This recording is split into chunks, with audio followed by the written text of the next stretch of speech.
开了家面馆，主打一个免费续面。原本只是想着为穷苦人提供一餐温饱，可是有一天，一个女人带着6个孩子点了一碗面，硬生生续了18碗，把我的店当成她家食堂。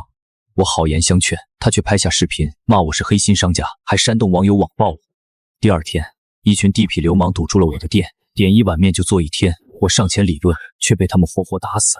等我再次睁眼，竟然重生了，回到了女人带着6个孩子进店那天。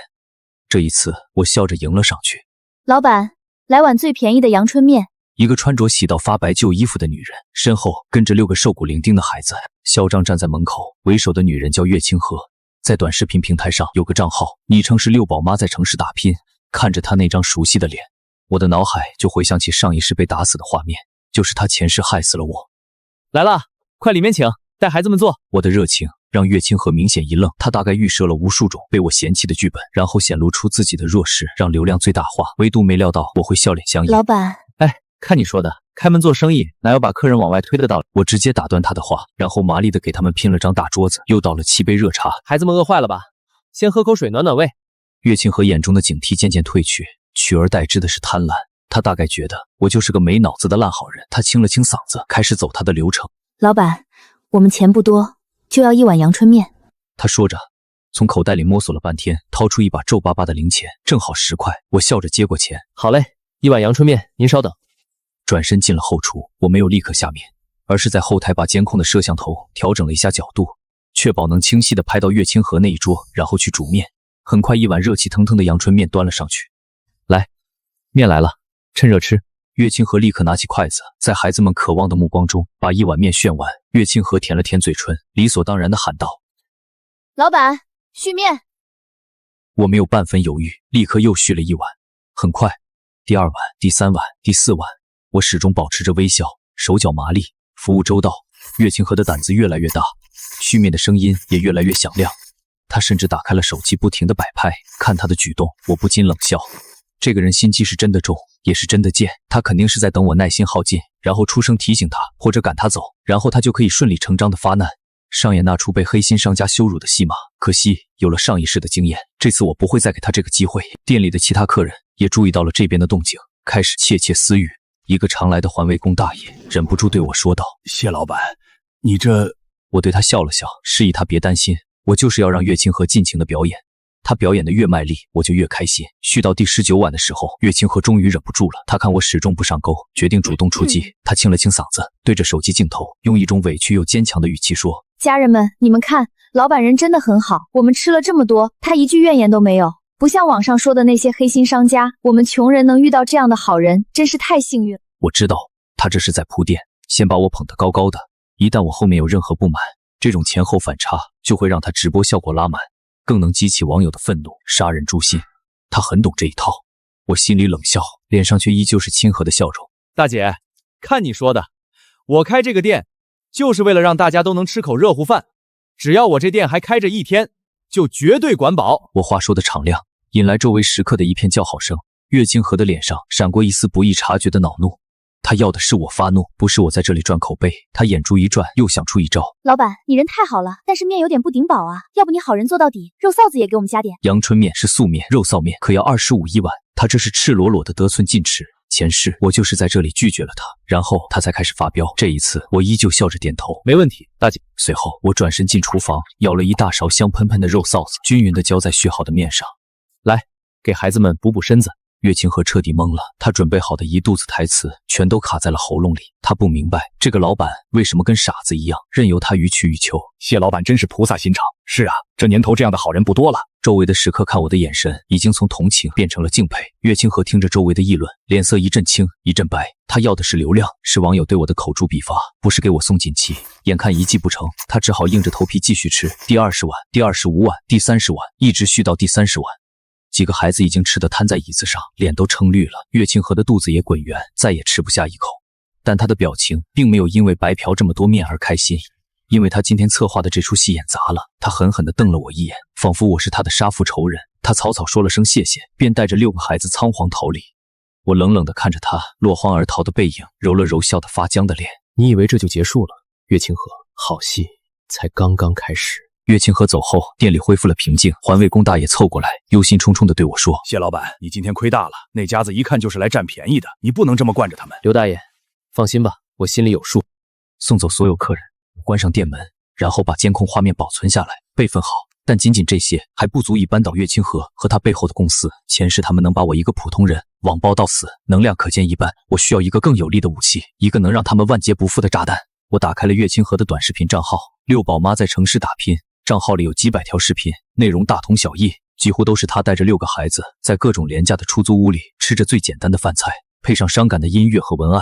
然后视频中间打广告挂小黄车，看来公司给她的人设是一个被丈夫抛弃，独自带着6个孩子在城市艰难求生的伟大单亲母亲。这评论区里全是姐姐加油，母爱伟大，看哭了之类的同情和鼓励，真恶心啊！岳清河靠着这种卖惨人设，他积累了近100万粉丝。我冷笑着点开他最新的一条视频，是半小时前发的，视频内容正是在我店里吃面的场景，不过是被他精心剪辑过的。视频里他和孩子们吃得香甜，我则全程微笑服务，有求必应。视频的配乐温暖感人，标题是城市里也有温情。欧玉神仙面馆老板10块钱让我们母子7人吃饱，感恩。这条视频下面我的面馆地址被高高挂起，评论区里一片赞扬之声。老板人美心善，必须去支持一下，地址记下了，明天就去打卡，要让好人有好报。这才是正能量，给老板点赞。岳清河这一招捧杀还真够狠的，视频这样一发出来，后面肯定一堆人来我的店打假。一旦人多起来，我的服务稍有不周，或者因为成本问题无法满足所有人无限续面的要求，矛盾就会爆发。到时候他再跳出来指责我初心变了，或者被流量冲昏了头脑，所有的脏水都会泼到我身上，他又能获得更多的流量曝光，还真是个一石二鸟的好计谋。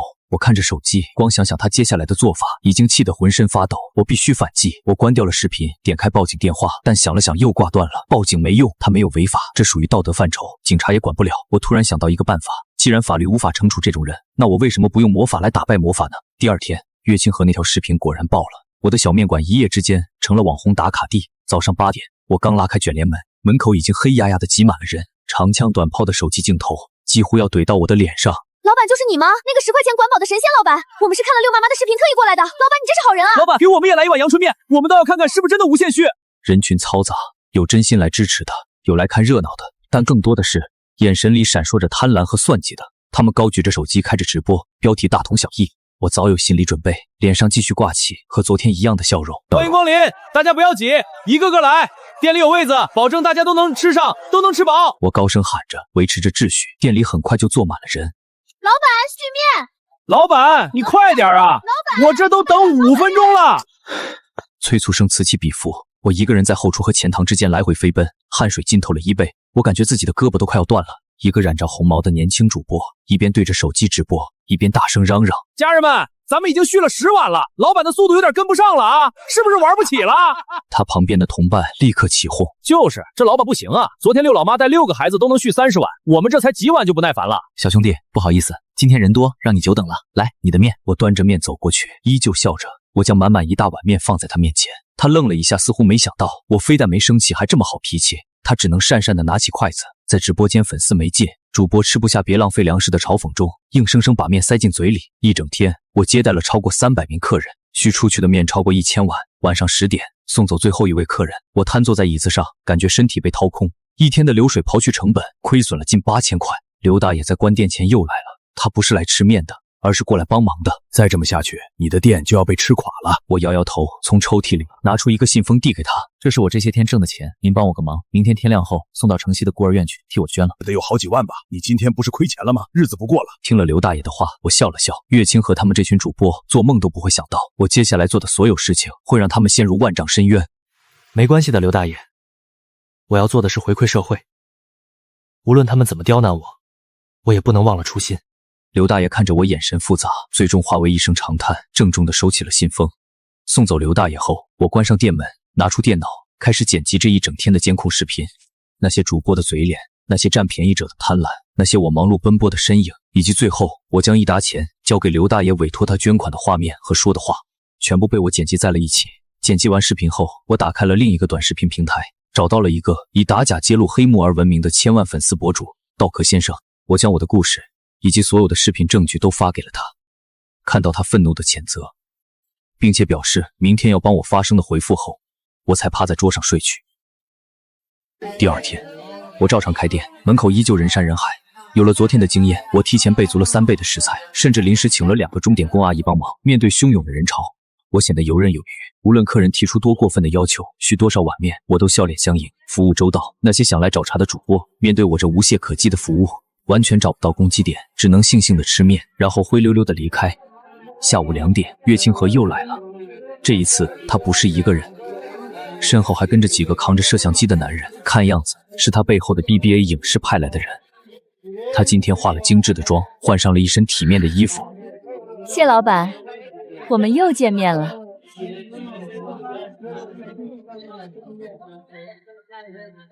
他这是又来演戏了。谢老板，我今天是特地来感谢你的。自从我的视频火了之后，你的生意也变好了吧？他声音非常响亮，整个店里所有人都听见。你看，现在全网都知道你是个好人，你这家店也成了网红店。说起来，你还得谢谢我呢。他话里有话，暗示是我利用了他的善良，为自己炒作。店里一些凑热闹的客人开始窃窃私语。我看着他心里冷笑，终于来了。这个岳清河发现没办法用常规手段吃到流量，就换个方式来吃人血馒头。我正想着怎么开口反驳时，一个洪亮的声音从门口传来：谢你？谢你什么？谢你把人家当傻子，带着一群假儿子来骗吃骗喝吗？一个戴着鸭舌帽、身材魁梧的中年男人走了进来，他手里举着一个自拍杆，正在直播。大家好，我是打假博主道壳先生，今天我就来揭露一个年度大戏，一个所谓伟大母爱背后的肮脏骗局。看到道壳先生，岳清河的脸色瞬间煞白。你别在这里胡说八道！道壳先生没有理他，而是直接将手机镜头对准了他。岳清河，原名王桂芬，32岁，未婚未育。你身后的这6个孩子，跟你没有半点血缘关系。道壳先生的声音铿锵有力，他们都是你背后的 BBA 影视租来的小演员，每次出镜，每个孩子能拿到200块的报酬。你们利用大众的同情心，编造悲惨身世，打造单亲妈妈的人设，疯狂敛财。你敢说你没有吗？道壳先生的每一句话都让岳清河的脸色难看一分，直播间瞬间炸开了锅。什么？孩子是租来的？天啊，这也太恶心了吧！消费我们的同情心。我就说嘛，哪有妈带着孩子这么占便宜的？岳清河彻底慌了，他指着道壳先生，声嘶力竭地尖叫起来：你血口喷人！你这是诽谤！我的孩子就在这里，他们就是我的亲生骨肉！他想去拉扯身边的一个小男孩，却被男孩惊恐地躲开。那个孩子正是前世新闻里被爆出长期遭受不公对待、瘦得皮包骨头的那个。道壳先生冷笑一声，播放了一段视频。我不知道他们会利用孩子去骗人，求求你们把我的孩子还给我！视频里的女人正是那个小男孩的母亲。千万不要报警抓我的孩子！岳清河的谎言被无情地戳穿，他瘫软在地，面如死灰。不许拍了！你这是侵犯肖像权！马上关掉直播，否则我们告你！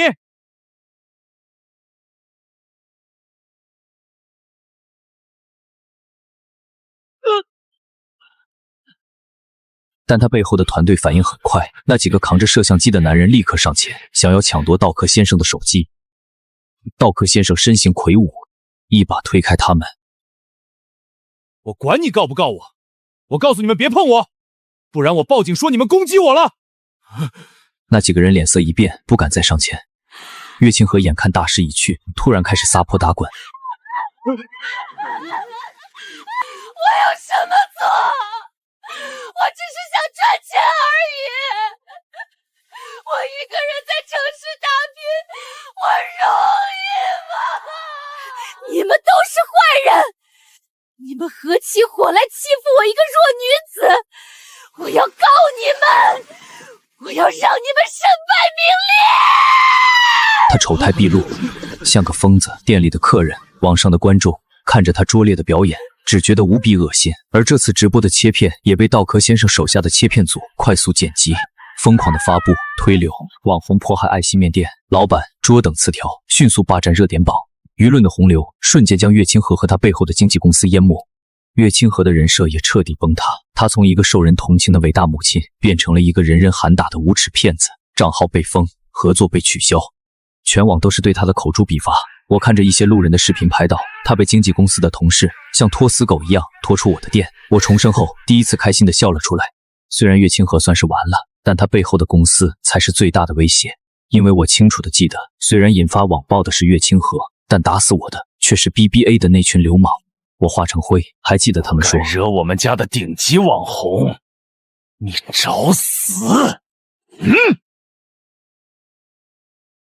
岳清河只是一个被推到台前的棋子，真正可怕的是他背后那个为了流量不择手段，甚至不惜动用黑恶势力的 BBA 影视。现在我不仅惹了他们家的网红，还亲手毁了他，他们绝对不会放过我。接下来的2天风平浪静，并未像我想象中那样迅速迎来 BBA 影视的报复。岳清河和他的经纪公司仿佛从人间蒸发了一样，我的面馆也恢复了往日的平静，甚至比以前更受欢迎。许多市民敬佩我的行为，真心实意的来店里吃面，吃完1碗都会主动付第2碗的钱。没有人再提无限续面的事，刘大爷也带来了孤儿院的感谢信和收据，郑重的贴在了墙上。一切似乎都在朝着好的方向发展，但我内心的不安却与日俱增。暴风雨前的宁静往往最是害人，我陷入了深深的焦虑。这天晚上，我照例关店打烊，正准备离开，门口突然出现了一个意想不到的人，道客先生。他没有开直播，只是一个人神情严肃地走了进来。谢老板，我们能聊聊吗？我给他倒了杯水。道客先生，您怎么来了？他喝了口水，沉声说：我来是想提醒你要小心。您是指岳清河背后的经纪公司？没错，这家公司我调查了一下，没想到比我想象的要复杂。我查到一些东西，他们不仅是做网红孵化，背后还牵扯到很多灰色产业，甚至是一些非法的借贷业务。岳清河只是他们推出来的一个敛财工具，现在这个工具废了，他们损失惨重，肯定会报复。道客先生的话印证了我的猜测，而且他顿了顿，眼神变得更加凝重。我查到他们公司的一个股东，外号叫龙哥，有案底，早年是混社会的，手下养了一帮人。闻言，我脑海里警铃大作，前世那群打死我的地痞，难道就是他的人？道客先生看着我发白的脸色，继续说：我今天来一是提醒你，二也是来道别的。我准备暂时离开这个城市，避避风头。他们已经查到了我的住址，昨天晚上有人在我家门口泼油漆。我心头一沉，连千万粉丝的打假博主都被逼得要跑路，我一个开面馆的又能怎么办？绝望的情绪像潮水一样将我淹没，我紧紧握住拳头。难道重获一世，我还是要死在那群人渣手里吗？不，我绝不认命。我看着道客先生，突然想到了什么。道客先生，你刚才说他们牵扯到非法借贷？对，这是我从一个线人那里得到的消息，但没有实质性证据。听完，一个计划在我脑中迅速成型。我需要一个引子，一个能让警察名正言顺介入的引子。我看着道客先生，小声地说：道客先生，我有一个办法，也许我们可以把他们一网打尽，但是这个计划需要您配合，而且非常危险。道客先生看着我，眼中燃烧的火焰，沉默了片刻，随即重重地点了点头。谢老板，你说吧，怎么做？我道客先生打假这么多年，还从没怕过谁。我的计划很简单，我要用自己当诱饵，我让道客先生在他的千万粉丝账号上发布一条新的视频，内容是对岳清河背后经纪公司的进一步指控，重点提及他们涉嫌非法集资和暴力催收的问题。我相信这些视频一出，一定会激怒经纪公司。视频最后，道客先生会宣布，他将在本周5晚上8点在面馆进行一场直播，公布关键证据。这当然是假的，我们手上根本没有所谓的关键证据。这么做的目的就是要逼经纪公司动手。在经纪公司看来，一旦道客先生公布证据，他们就会彻底完蛋，所以他们只剩下一个选择，就是在周5晚上8点之前，让道客先生和我永远闭嘴。而我已经提前联系了警方，没有说会被人袭击，而是以一个受害者的身份报案。我告诉警方接到了经纪公司的威胁电话，并且店门口有不明人士徘徊，结合道客先生的视频，表示非常担心两人的人身安全。我请求警方在周5晚上能够出警保护，警方受理了报案，并表示会高度重视。接下来的3天，面馆照常营业，但我能感觉到空气中弥漫着一股无形的压力，店门口总有几个鬼鬼祟祟的身影在游荡。我猜那应该是经纪公司派来盯梢的，我假装没有看见，依旧每天笑脸迎客，煮面续面。周5晚上7点，我送走了最后一位客人，提前关了店门。道客先生按照约定来到了店里。谢老板，都准备好了。我点点头，指了指后厨早已布置好的几个隐蔽摄像头。放心吧，道客先生，今天我们请他们看一出好戏。我们坐在店里静静的等待着，时间一分一秒的过去。7点50分，店外的巷子里传来一阵杂乱的脚步声。来了！我跟道克先生对视一眼，心都提到了嗓子眼。卷帘门被人从外面粗暴的踹响，发出哐哐的巨响。开门！姓谢的，给老子滚出来！是前世那个熟悉又凶狠的声音。我没有动，他们踹了几脚，见里面没反应，便开始用撬棍撬门，刺耳的金属摩擦声在寂静的夜晚显得格外恐怖。道克先生的手已经开始颤抖了。然而就在这时，巷子另一头突然亮起了刺眼的警灯，警笛声大作。不许动！警察！10几个警察冲出来，将那群正准备破门而入的地痞流氓堵了个正着。我跟道克先生还有那群地痞也傻眼了。我原本是打算让地痞流氓把我的店砸完后才报警抓他们，但警察们怎么早早地蹲在这里了？地痞们的惊吓更加厉害，手里的家伙掉了一地。乖乖地抱头蹲下，一个领头的警察走到我店门口敲了敲门。你好，谢老板，我们是市局刑侦队的，接到群众举报，说这里有黑恶势力团伙，准备实施犯罪行为。我打开门，一脸困惑。帽子叔叔，我没报警啊。领头的警察笑了笑，不是你报的警，这次出警是我们领导的意思。领导？我不认识什么领导啊。刘大爷穿着笔直的制服，背着手走了出来。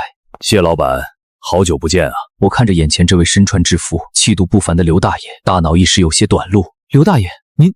谢老板，对不住，一直没告诉你，我是市刑侦支队的队长。我愣在原地，消化着这个巨大的信息量。原来我每天给他续汤下面、嘘寒问暖的大爷，竟然是一位深藏不露的刑侦人员。那家 BGA 影视，我们官方已经盯了很久了。他们老板早年就是个混混，靠着不当手段起家。